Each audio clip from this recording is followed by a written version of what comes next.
Ustadz, apa yang menyebabkan sholat seorang hamba tak diterima oleh Allah? Irji ila salatika fa innaka lam tusalli. Ulangi sholatmu karena sholatmu batal. Diulanginya lagi. Irji ila salatika fa innaka lam tusalli. Ulangi lagi sholatmu karena sholatmu batal. Diulanginya lagi. Irji ila salatika. 3 kali ulang. Kenapa sholatnya disuruh ulang sampai 3 kali? Karena tidak ada tuma'ninah. Idza aqamta, kalau tegak, hatta tatma'inna qa'iman, tegak.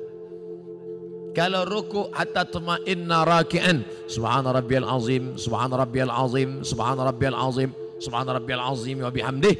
Kalau sujud sampai tuma'ninah. Kalau salat di Masjid Baitur Rahmah pasti tuma'ninah, karena imamnya yang biasa orang tak tuma'ninah salat sendiri macam bambu di hembus angin. Allah Allah Allah Allah Allah Allah Allah Allah Allah. Selesai. Maka sholat berjamaah. Alhamdulillah adik-adik mahasiswa-mahasiswi Baitur Rahmah pasti sholatnya ada tumakninah karena sholat berjamaah bersama imam. 2 yang menyebabkan sholat batal. La sholat, sah sholat liman lam yaqra' bi fatihatil kitab. Fatihahnya tak betul. Fatihah rukun sholat, luruskan. Bismillahirrahmanirrahim. Alhamdulillahi rabbil alamin. Ar-Rahmanirrahim. Maliki yaumiddin. Iyyaka na'budu wa iyyaka nasta'in. Ihdinas siratal mustaqim. Siratal ladzina an'amta 'alaihim ghairil maghdubi 'alaihim waladdallin. Amin. Betulkan Fatihah. Ngaji Iqra. Ngaji Iqra. Seandainya tak ada ulama dari Minangkabau, mungkin saya tak pandai membaca Quran. Jadi Ustadz dulu ngaji sama siapa? Ulama-ulama Minangkabau yang mengajarkan mengaji. Alif di atas, alif di bawah, i alif depan, u, a, i, u. Di atas itu kan dari Minangkabau. Alif 2 di atas, an, alif 2 di bawah, in, alif 2 di depan, un, an, in, un. Yang tahu berarti udah tua. Anak-anak kini tidak tahu itu lah. De apo guru mengajinan kini bukan dari Minangkabau tapi dari Yogyakarta. Jenenge sopo? Kiai Haji As'ad Humam. A bataba batata batata batasa basaba. Yang dulu hampir seluruh Sumatera itu guru dari Minangkabau. Alif di atas a, alif 2 di atas an. Mengalir pahalanya. Jangan sampai Fatihah tak betul. Apa kiat hijrah? Bagaimana cara agar kita tetap istiqamah? Yang pertama, selalu pergi ke rumah sakit. Balik dari sini, jangan pulang ke rumah, pergi ke rumah sakit. Nanti kalau security nanya, mau kemana mbak? Mau nengok orang sakit di rumah sakit. Mau ruangan berapa? Sadonan di siko, ingin ambo calia. Saya kalau diajak jamaah, Ustadz ayo kita ke ruang ICU. Datang, tulis dia teh ICU, artinya ICU. Ambo mencaliak waang, waang tak bisa mencaliak ambo. Nampak di sana orang cuci darah, keluar darah dari dalam badan, masuk ke selang, masuk ke mesin, dicuci 5 jam, masuk lagi. Sakitnya berapa? Duitnya berapa? Maka kita yang sehat bersyukur nikmat sehat dengan banyak-banyak beribadah. Tak juga bersyukur nengok orang sakit, pergi ke kubur menengok orang mati. Mim dia tema taya bawati, mati. Tengok bagaimana, apa yang akan dibawa? Tinggal akan dibawa solat. Inna awwala ma yuhasabu bihil abdu yaumal qiyamah. Yang pertama kali dihisab, dihitung hari kiamat, solat. Yang ketiga, buat komunitas. Komunitas alumni Baitur Rahmah. Buat satu contoh sekolah percontohan. Madrasah tahfiz Quran alumni Baitur Rahmah. Anak yatim, uang sekolahnya tanggung. Guru-gurunya. Kalau sudah ada, yang sudah ada itu aja jaga. Alumni-alumni pulang dari sini, buat ikatan alumni, pergi. Cari mana sekolah. Pak Kepala Sekolah, ya. Berapa guru yang belum digaji? Berapa anak yatim yang belum bayar uang sekolah? berapa kursi yang patah, berapa whiteboard yang rusak, berapa papan tulis yang bolong, berapa atap yang perlu diganti. Bapak mau ganti? Enggak, bertanya saya. Bantulah. Itu yang akan membuat kita istiqomah insya Allah. Saya sebelum datang ke Kota Padang, kami tidak dari Payakumbuh. Padahal kalau dekat dari Pekanbaru dekat Payakumbuh. Tapi kami mutar ke Indragiri Hulu, masuk ke Kuantan Singingi. Kenapa? Karena menyalurkan dana untuk mendirikan madrasah ibtidaiyah di suku terasing di dalam hutan. Itulah yang akan menolong di hadapan Allah Subhanahu wa taala. Nah, jadi adik-adik, kawan-kawan, sahabat-sahabat, buat komunitas. Saya banyak ceramah ke tempat-tempat, bertemu dengan komunitas. Ustaz Somad, kami dari komunitas. Apa namanya? Komunitas Jombloan Sejati. Ustaz, kami dari komunitas. Apa namanya? Komunitas Pensiunan Perusahaan Minyak. Ini apa? Komunitas Mantan Tatu-Tatu. Isinya orang nan batatu sadis. Aduh, tatunya ular kobra. Setelah tua, ketek. Jadi cacing pita. Mantap. Ustaz, kami komunitas. Nama komunitasnya? Komunitas Pejuang Subuh. Tertulis di bawah. Pejuang Subuh. Zuhur ndak tiba. Komunitas Pejuang Subuh. Zuhur kemana? Ndak tahu zuhur. Masjid lain Pak Ustaz. Oh. Bagaimana caranya supaya kita tidak tergolong ke istidraj? Oh, kok istidraj itu ngeri. Istidraj iko bahasa singkatnya tasase di jalan nan luri. Banyak orang sesat di jalan berbelok.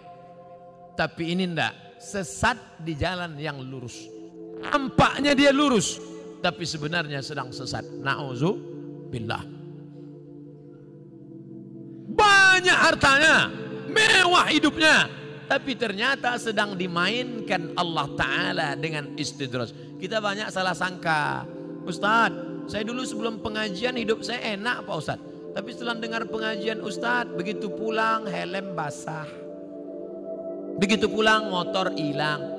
Begitu pulang anak sakit. Sesungguhnya Allah sudah sayang kepada engkau, dihapusnya dosa-dosa. Amin. Yang paling mengerikan adalah sholat tak pernah, puasa tak pernah, sedekah tak pernah, tapi hidupnya lancar-lancar saja. Itu namanya istidraj. Tetangga saya Pak Ustadz tak pakai jilbab, sholat tak pernah, puasa tak pernah, hidupnya lancar, rumahnya besar, mobilnya besar, bininya besar. Itu namanya istidraj. Sanastadrijuhum min haitsu la ya'lamun. Kami mainkan mereka dengan istidraj. Kami mainkan mereka karena mereka mempermainkan Allah. Mereka sangka Allah lalai, mereka sangka Allah lupa. Tidak. Allah sedang memainkan engkau dengan istidraj. Jadi caranya biar sadar, introspeksi diri. Mengapa aku begini? Kalau terasa salah, istighfar, mohon ampun kepada Allah Subhanahu wa taala. Semoga Allah mempertemukan kita semua di surga nanti bersama para nabi dan orang soleh. Amin. Sampai saya ke surga, saya tengok surga kosong. Ambo surang saya isi. Ambo tanya malaikat, mana jamaah Baitur Rahmah? Mereka VVIP. Rupanya ambo kelas ekonomi. Apa ndak VVIP? Solat tarawihnya 1 juz. Solat berjamaahnya ndak tinggal. Di dalam masjidnya khusyuk. Saking kan khusyuknya sampai terlalu. Masjid lain orang kepanasan. Jadi tenang, sejuk. Khotib berapi-api, dia berair-air. Mimbarnya tinggi, Masjid Baitur Rahmah Padang, naik ke atas.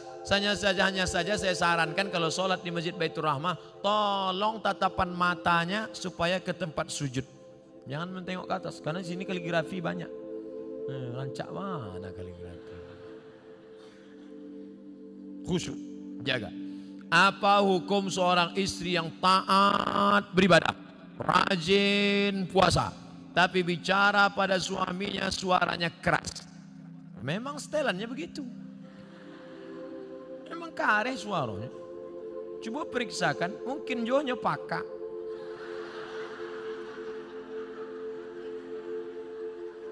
Mungkin ini orang gunung suara keras. Beda sama orang Sunda.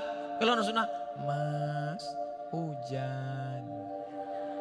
Orang Sunda kalau ngasih tahu suaminya hujan, hujan. Lah basah kain baru. Tapi sampai lain enggak, hujan. Nah, jadi jangan serta-merta kalau kareh melawan. Ternyata dia tidak peka, ternyata dia bukan orang gunung, tapi dia melawan. Maka mengatasi istri melawan ada 5 langkah. Yang pertama, fa'izuhun, kasih nasihat. Adinda, come here, sikos sebentar. Janganlah kareh-kareh bersuara. Sakit hati denai. Memang itu setelannya. Fa'izuhun, kasih nasihat tak sempat. Tak mempan kasih nasihat. Wahjuruhunna fil madaji. Kalau tidak berubah, apa boleh buat? Wahjuruhunna fil madaji, pisah tempat tidur.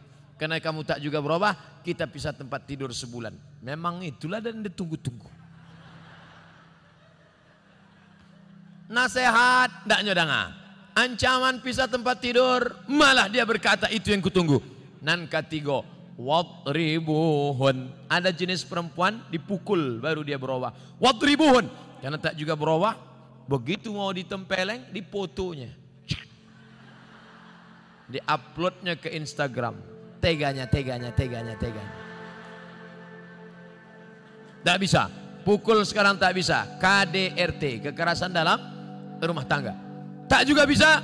Yang kelima, maka jatuh. Ada satu surat dalam Quran namanya tolak. Mediasi dulu, bukan langsung. Jadi bukan mentang-mentang kasar. Ini banyak laki-laki sikit-sikit. Talak 100. Enak aja. Ingat, laki-laki yang pemarah langsung lewat talak 100, talak 1000, jatuhnya 3. Kalau sudah jatuh talak 3, tidak bisa menikah sebelum istri itu menikah lagi dengan laki-laki lain. Dan jangan lupa, orang yang sudah menjatuhkan talak 3, tidak ada yang lebih cantik daripada jelo. Apa itu jelo? Jandolamu. Waspadalah. Maka hati-hati. Langkah yang keempat, fab'atsu hakaman min ahlihi wa hakaman min ahliha. Panggil keluarga laki-laki, panggil keluarga perempuan, nenek mama, panggil semua, panggil pula wali, duduk. Ini harus mediasi. Apa judul tema mediasinya? Mau dibawa kemana hubungan ini? Tak juga mempan, barulah yang kelima, itu langkah sudah mentok tak ada lagi. Puncak barulah tolak.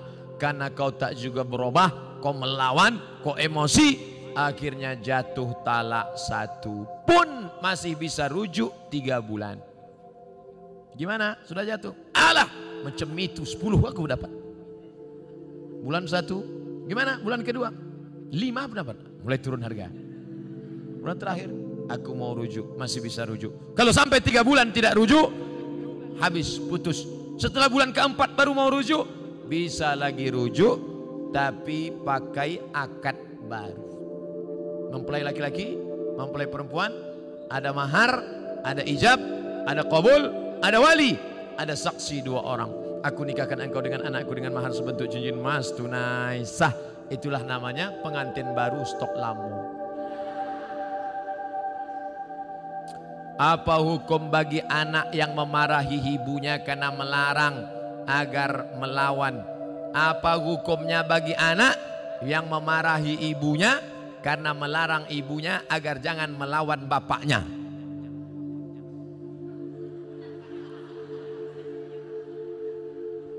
Ibu bapak mesti berpikir baik-baik.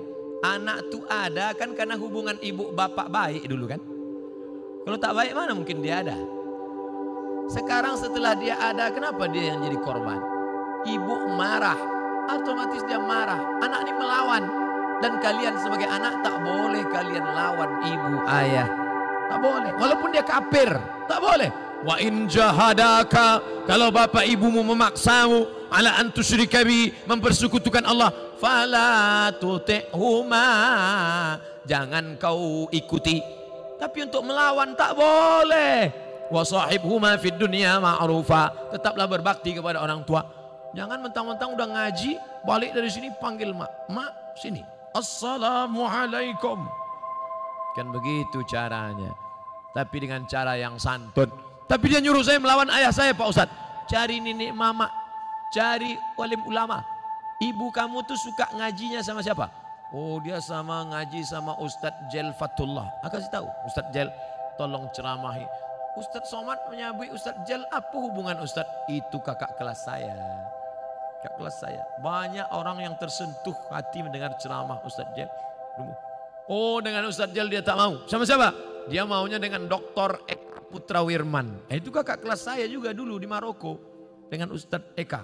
Dengan dokter, Pak Rektor Win. Oh, maunya dengan Ustadz Fulan. Dia dengan Ustadz tak mau. Maunya dengan nenek mama. Dengan tokoh adat. Dengan tokoh masyarakat. Pokoknya cakap siapa yang dia dengar. Nah, insya Allah. Begitu. Bukan kita yang melawan. Karena melawan orang tua ini luar biasa. Mudah-mudahan kita termasuk anak-anak yang berbakti pada orang tua.